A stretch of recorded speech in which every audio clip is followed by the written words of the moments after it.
The question is that the motion be agreed to. The Honourable David Cunliffe. Mr Speaker, I want to begin by joining with the Minister to acknowledge the suffering of the Japanese people following the 9.0 earthquake in Sendai, the devastating tsunami and the current crisis with the nuclear facilities in Fukushima.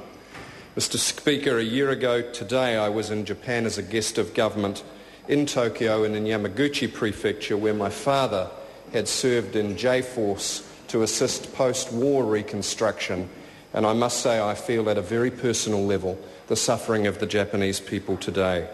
Mr Speaker, New Zealanders know what Japan is going through. Japan was with us in our suffering in Christchurch, and we commend the decision of the government to dispatch a USAR team to Japan to assist in their struggle. Mr Speaker, all New Zealanders are still struggling with the aftermath of the Christchurch earthquake, and Labour supports every effort to help them through that. We know that government agencies on behalf of all Kiwis have played a remarkable and an honourable role in that relief effort. And beyond that, Mr Speaker, we have seen the best of New Zealand, the best of New Zealanders over the last 3 weeks. The man who pumped the water out of his well onto the street so his neighbours could quake their thirst. Neighbours helping neighbours, people providing food and services free of charge. The relief centres, the search and rescue personnel, all of it, sir, proving that New Zealanders have a quiet strength in adversity and are prepared to do the yards to rebuild our city and our country. Someone said to me, Mr Speaker, if only we could bottle that spirit of rebuilding Christchurch and use it to rebuild New Zealand, we would be better off. And I join with that person in expressing that hope. But Mr Speaker, that's where it gets unfortunately difficult, because the reality is that even before the earthquake, New Zealand was going backwards. Growth in the third quarter of last year was negative.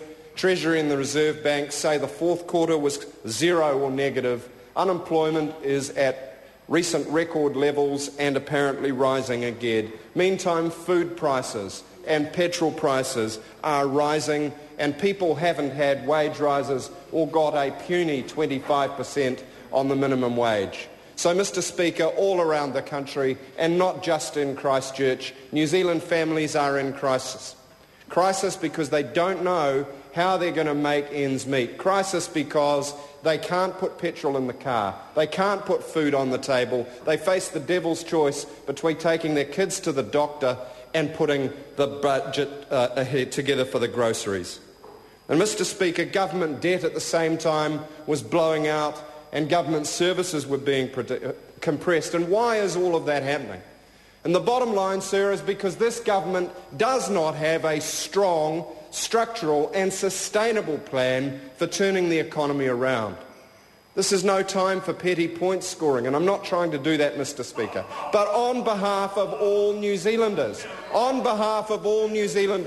isn't it time that we had a recovery and rebuild plan for our whole economy as well as for the great city of Christchurch? If strong government leadership is appropriate after a disaster, surely strong government leadership is appropriate when our country is in the biggest economic crisis it has faced in 2 decades.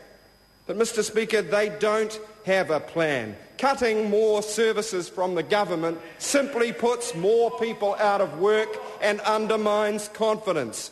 Failing to address the underlying imbalances in the property sector, in the savings gap, in the investment gap, simply takes longer to turn business around. And while business lacks confidence because they don't know the plan, they cannot hire, they are reluctant to invest. That means people stay out of work and wages stay down. And as Wilkinson and Pickett in the Spirit level pointed it out, we are all in this together. When we share the gains and share the pain, we are all better off than if we have a haves and have-not societies where a few at the top do better and better and most in the middle and the bottom do worse. And it isn't sufficient to rely on a relationship with a few well-placed mates, the Mark Weldons, the Rob Fifes, the Fonterras, the telecoms and the media works of the world to fill the gap, because it doesn't make the difference and we don't have the leadership we need. Order. The Honourable